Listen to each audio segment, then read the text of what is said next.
Hello! Today we are going to finish identifying the bones in the skeleton, and we are going to talk about the pelvic girdle and the lower limb. So basically, hips and lower limbs. Starting off with hips, I want to remind you that we already learned this part. This is the sacrum, and this is your tailbone. So that's part of the axial skeleton. We have a little section of the axial skeleton coming together with the hip bones to form the pelvic girdle, or basically the place where your lower limb bones attach to your body. As children, our hip bone is actually three separate bones that fuse together, but they retain their names for each region. So the top part is the ilium, like this part up here. This is called the iliac crest. And like if you put your hands on your hips, like you probably have your hands on your iliac crest because this is the part that sticks out and it's easy to palpate. And then if you recall, this cartilage in the middle is called the pubic symphysis. So the bone right by the pubic symphysis is the pubis. So this top ridge right here, pubis. And then this bottom part is the ischium. The ischium is the bony part, like when we sit down, we're sitting on our ischium. It's also worth mentioning this socket right here. Look how deep it is. It's called the acetabulum, and that is where the head of the femur, like your big leg bone, would go like right into that socket. And it's just worth mentioning like how deep and secure it is. Basically, our lower limbs are held really securely into our pelvis. So the pelvis is very stable. Let's compare it to our pectoral girdle, our shoulder girdle. Like I can take my arm and I can pretty much do 360-degree motion. Like this is not very securely attached. If I try to do that same thing with my leg, I'm not getting the same mobility. It can still move a lot, but not as much. So the pelvic girdle is less flexible, but a lot more stable, like a lot harder to dislocate. Whereas the pectoral girdle is a lot more flexible, but it's not very stable and it gets easily dislocated. Oh, and the female pelvis has been modified for childbirth. So if we're looking at this image, this pelvis right here that's wider is the female pelvis. And I want to show you the models that I have in class. And we can try to tell on these guys. So there's one pelvis. Get all the views of it. I'll move my hand so that you can actually see the coccyx. And then here is our other one. And then let's see if we can get them both together. So which one is the male and which one is the female? This one right here, letter A, is the male pelvis. So if we look at it, this the space where my face is, the pelvic inlet is narrower and the coccyx is kind of in the way. Compared with the female, the pelvic inlet is much broader and the coccyx is back a little bit further, so it's not in the way. I'm going to try to get both of these in the same shot so that you can actually compare them. Sorry, I really can't line it up with the camera, but hopefully that gives you some idea.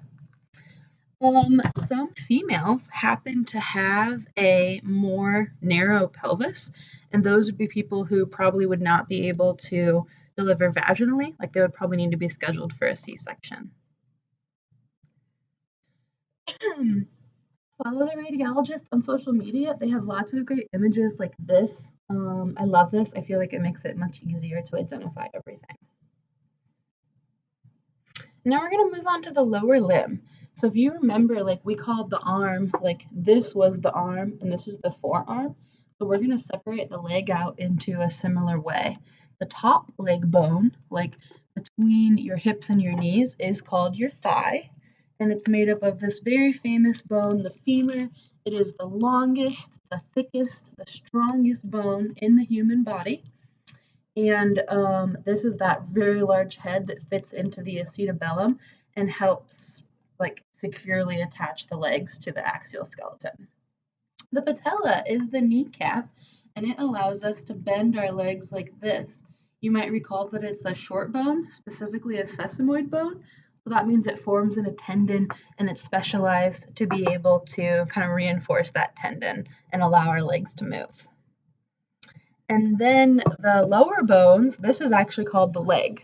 So your entire leg is not your leg. The upper part's the thigh, the lower part is the leg. And the big bone in the leg is the tibia. It's the second strongest, thickest bone in the body. And then the fibula is here, pretty much like muscles just attached to it, but it's not really providing any like support. It doesn't bear any weight. The tibia, the leg is sort of interesting because we have those really big calf muscles, but we don't have muscles on the front. So if you go ahead and feel your leg, you can palpate the ridge of your tibia like all the way up and down it. Or like probably everyone has like run into a table or something and it really hurts your shin because we don't have any protection here. And then we're also going to talk about your feet or the pedal region. Also, pop quiz. What is the weight-bearing bone of the leg? Which bone in the leg bears the most weight? The answer is tibia. Why? Because this is the leg. If I had said which bone in the lower limb bears the most weight, then it could be femur. But if I'm talking about the leg, tibia. There is a view of the femur and the patella. Oh, and I found this great video that explains like the purpose of a patella that I want to share with you guys.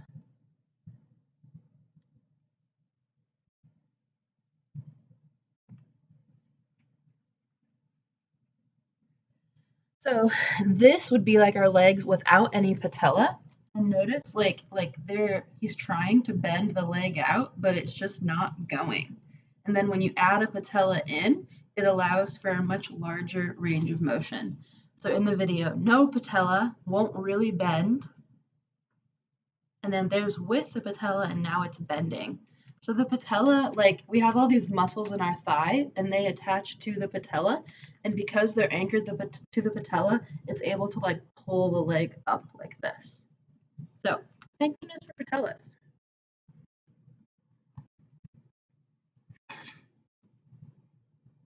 That's the leg. So this right here is the patella.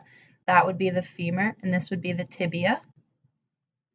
And then here's the same joint but in the arm. So this is the humerus, this is the radius, and this would be the ulna. Do we have a kneecap in our arm? No, we don't need one because the ulna is big and bulky and it sticks out like that.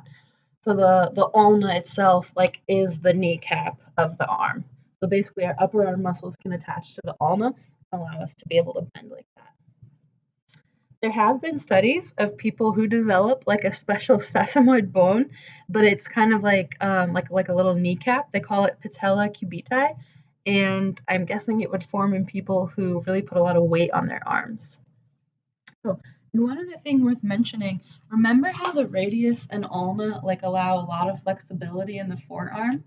The tibia and fibula do not. There's virtually no flexibility here. Like this isn't moving. We can move this way, but like we can't bend our legs sideways. And why? Again, we're sacrificing mobility for flexibility. Our legs hold us up. They need to be really stable.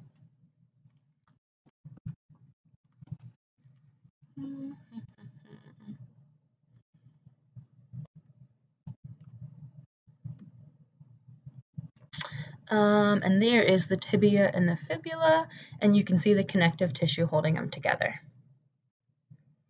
Then finally, the foot. So the foot is classified very similarly to the hand. Remember in the hand, the wrist bones are the carpals, and then metacarpals, and then phalanges. So in the foot, all of those little teeny short bones are called tarsals. All of these are tarsals.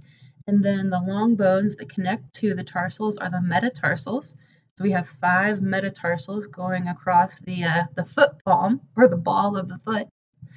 And then we have phalanges. So same exact terminology here, phalanges.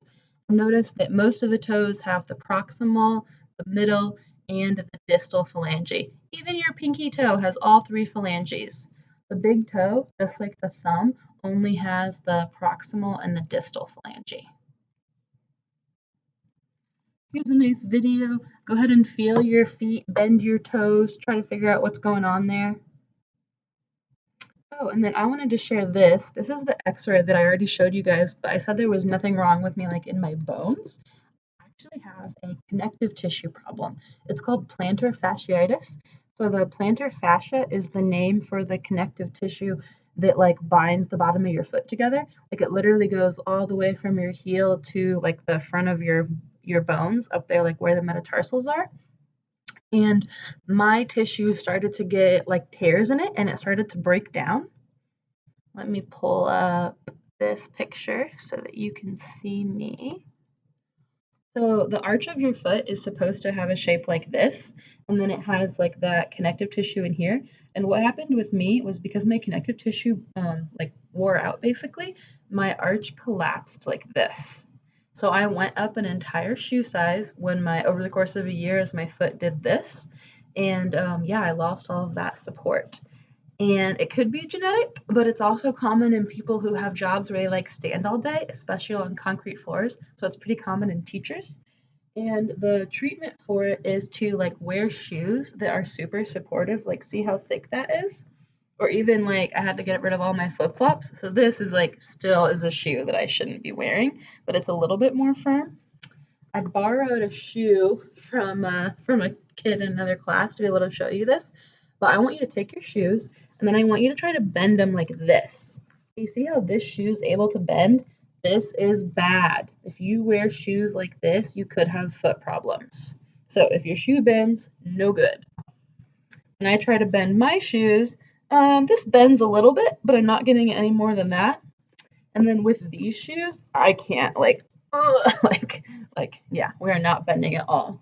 So this is the type of shoes that you could be wearing. I always used to buy cute shoes from like Target and Payless. And if I would have bought better shoes, I might not have this problem. Wearing nice shoes wasn't enough for me to fix it. I actually had to get custom orthotic inserts made. So, like, again, I can't bend this. This is a very hard piece of plastic, and I basically wear these in all my shoes. So, technically, I'm never supposed to wear sandals. I'm only supposed to wear shoes that I can put these in. If I do wear sandals, I'm in a lot of pain. And sometimes I'm even in pain after wearing, like, my good, like, old lady shoes all day. So yeah, show your parents this and tell them like you need to buy me good shoes so that I don't have plantar fasciitis. Thank you for listening and please email me all your questions.